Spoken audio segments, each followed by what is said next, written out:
Isabel Litzler, welcome to my channel. So today's topic is how to become the go-to person in your industry. So what does it mean to become the go-to person? It means that basically you're the expert in your field. So this is the status that you want to achieve. So I want to spend some time with this video to explain all the reasons why I think this is great to become an expert in an industry versus to do different things. And again, it's very different. Some people like to be generalists. They like to do different things in their lives. Sometimes people change careers many times. But I will argue in this video that it's better to become a specialist rather than changing jobs or doing too many things, especially if you're targeting the Swiss market. So what happens when you're a generalist, when you're someone who is doing many things, you have a lot of great experiences, but it doesn't really plug into anything in particular. So I think being a generalist is great if you want to have your own business, because then you know how to resolve a lot of problems. You know a little bit of everything. So you know a little bit of marketing, you know a little bit of sales, a little bit of accounting maybe. So this is excellent if you want to be your own boss, which, by the way, I would encourage everybody to consider, because at this stage in my life, I can guarantee you this is probably the best out there that you can get. And I've tried a few jobs and I've worked for the fanciest of companies, and I can tell you working for you is the ideal in my view, even though there's also some downsides to that, and I talk about it on my channel about entrepreneurship. But in general, I think it's very fulfilling and it has a lot of benefits, and this is where your multilateral type of work experiences could help you. But for people who are more looking to work for a company and maybe they want to work for large multinationals, for example, they're the typical ambitious leader who is working for the large companies out there and maybe relocating every other years, whether it be in the public or private sector. I would say your best bet is to become an expert, because this is what the organization will buy from you. So if you become this, it's perfectly a good example for the time that we're living right now with epidemiology. We have this huge outbreak in China right now, so I can guarantee you that all the specialists in the world on viral infections and all these things, they are actually wanted. They're probably being chased down right now, and they're getting paid a lot of money. So this is just an example. If you're really a top skilled person in one industry and companies need your one skill, they will go after you.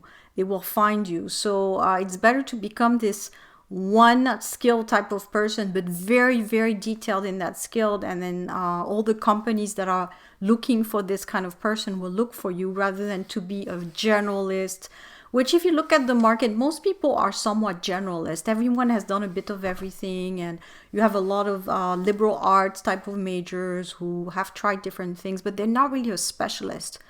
People say, well, I've done a little bit of social media and maybe I can become a social media specialist. Well, you need more training to call yourself a specialist. Or, well, I sold my dad's property, so I think I'm a realtor type of thing. So it's very different. What you consider an expert, a specialist, a professional is very different than having maybe tried something. So this is what I really want you to think about, especially if you're young and you need to think about careers and stuff. The specialty is really what's going to sell you. So I'm going to give you 3 tips on becoming this go-to person. So the first one is to find that niche that you want to be an expert in. And this is probably the biggest decision, because there's so many things that you could become an expert in. I mean, you could become a realtor, you could become an epidemiologist, you could become a public relations or singer or dancer or what have you.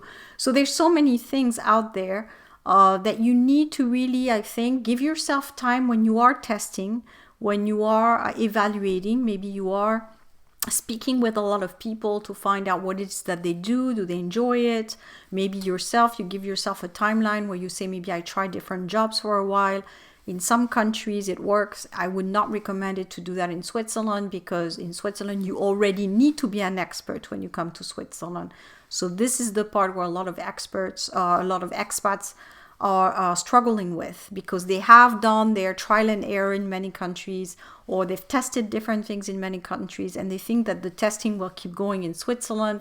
But unfortunately, it stops in Switzerland. You need to actually, in Switzerland, need to show your expertise. So if you don't have it, this is the time when you're going to crank up and go to school, take a class, train yourself in one thing. So specialty is key in Switzerland. So if you don't have that specialty right now, if you don't know what it is, you need to find that out. So that's going to help you building up this credibility. So number one is that. Number two is building content to build your expertise. So you can't really call yourself an expert if you haven't showed the world that you're top notch in this area. So how do you become top in your areas? Because you've produced a certain amount of, it could be blog articles, it could be videos, it could be that you've done conferences. So you have public history of talking or being in the public as an expert in this topic. So you can't just say, well, I'm coming from the UK and now I want to become an expert in epidemiology, for example, in Geneva. If you have done, I don't know, some type of maybe medical generalist type of work, you need to have had built this whole series of experiences. Maybe you have written articles about epidemiology, in different viruses and stuff, and you've built yourself a name as being the person who analyzed this kind of work. So it's the same for any job. If you call yourself a social media specialist, I want to go to your profile and see that maybe you've achieved some things for clients, maybe you've built content for them, you did some campaigns for them. I remember when I was interviewing people to work for me and, about social media, and I asked the question, how do you go about building a campaign for Facebook? And the person couldn't answer. They didn't have the mechanic of how to build a campaign. So for me, that was the answer. They weren't a specialist, because a specialist should be able to say, well, the first thing I do, I don't know, because I don't run Facebook campaigns, but logically, first thing you do is find out what type of message you want out there, check what others are doing in this category, find the right visual for your campaign. And then there's a whole part about measuring the campaign to see if it works, if people are clicking and buying. And then at the end, you do the assessment. So this is the type of thinking that you need to have when you do social media. So if the person looks at you blank in the eye and says, well, I don't know, I've worked, I can do a post. And so they're not experts. So that's how, if you want to measure yourself and basically do an assessment on yourself, is if I ask you the question, where can I find information about your expertise? You should be able to guide me to some specific information. So yeah, I wrote this blog article in this year. I've done these videos. They're posted on my YouTube or on my Facebook, and you can watch them. Or I've done this conference in such city in this year. So that shows you're an expert in your field. But if you tell me, yeah, I'm an expert, and where is your video, where is your blog, and you don't have anything, and you don't have any referrals on you about this topic, you're not the expert, you're not the go-to person. So it takes time.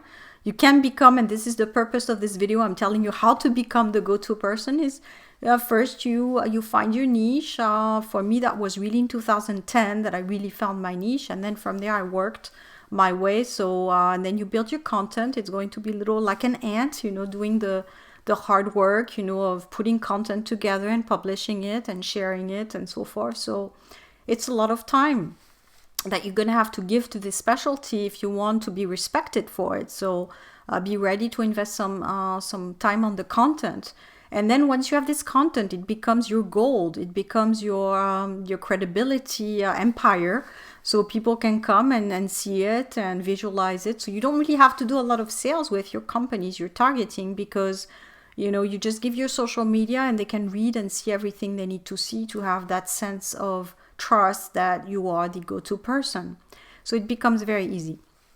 And number 3 is about networking. So if you want to become a go-to person, you will need some others around you that will be your best advocates, I would say. So the reason you become expert in something is also because people will see you as the expert and share your expertise with others.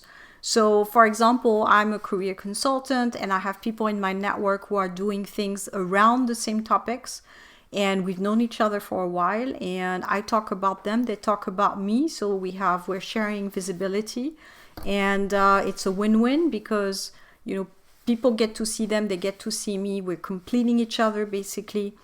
And again, you don't have to do a lot of hard work. I get clients now coming to me because either number two, remember the content, they've either watched my content, so they made the decision that I was credible in my field, or this option number three about networking, where I have such a big network that people know about me and they talk about me.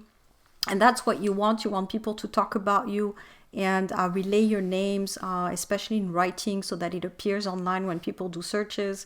And then they will come to you and they will see that you are this go-to person. Or if you're still maybe more in a job search mode or career change, if you have this network, they will instantly share with you opportunities. So you don't have to be in a search mode necessarily, where you have to find opportunities yourself.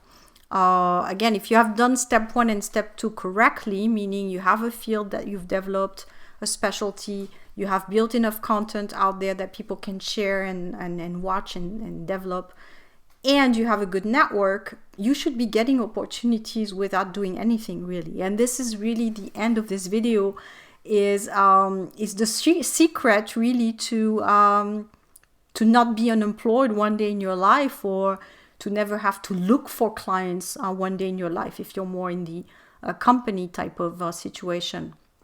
If you become the expert in your field, you have this content, you have this great network, then you don't have to do anything really. You've done the things right, where you've invested in your insurance. Look at it that way. Your insurance is your content that you've built and your network that you've built, and you don't have to do anything. So it's a little bit like looking at it, you want to do the hard work like no one else for 1 year, 2 years, 5 years, so that you can live like no one else. And I know this is the phrase from somebody else on YouTube, but I like it, and that's why I use it in this particular video. And I really agree with this, is that at some point you do a lot of work for very, maybe not such a long amount of time, and then it works automatically for you because you've invested in it. So it's a different way than not really taking the decision to invest in anything, and then you're always running after something. You're running after companies to hire you, or you're trying to find clients, but because you haven't built anything, you don't really have anything to show for, and you're not attractive. So what companies are going to be interested in is your attractiveness in terms of what do you have out there that I can really measure. They want something that they can assess. So if you're not giving them anything, meaning you have no social media, you have no history, no specialty, what are they going to assess? They're going to say this person hasn't done much, so we can't really assess if they would be good or not, and they don't have time. So in the past, companies would do assessments. I remember when I worked in HR, companies would do day assessments, sometimes week assessments. People would be sent for 2 days, 3 days somewhere to get assessed. But now companies don't have that time. So they're using the information that I just talked about, your social media, your presence, what you've developed, etc., to assess you. And now also with rating systems, you can be assessed fast. Everyone now is going to be assessed online. If you're working in certain platforms, you have a star rating system. So the more of this that you have on you, the easier it is for the company, because they can just make a quick decision. Whereas if you have nothing on you, it's a win or lose. I mean, either they say, okay, we're going to invest time in assessing you.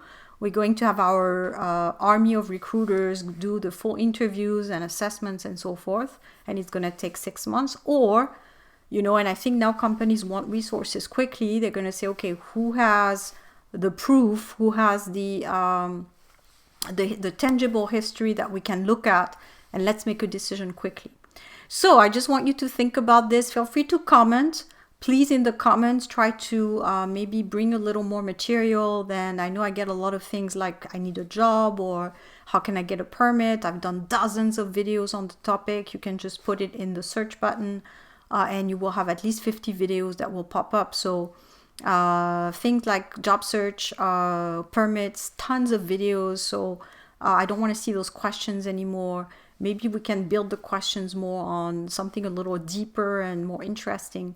So feel free to comment again, especially if it's a little more, it takes a little more thinking, a little more research, something that brings value also to the community, not just about you, but maybe some tips for the others or things that you found, helpful. Maybe some of you are in Switzerland already and you have some comments based on what I say. Maybe you don't agree with what I say, which is also interesting. Anything is interesting as long as there's arguments and thinking into it. This is what makes things go forward. So I thank you very much again.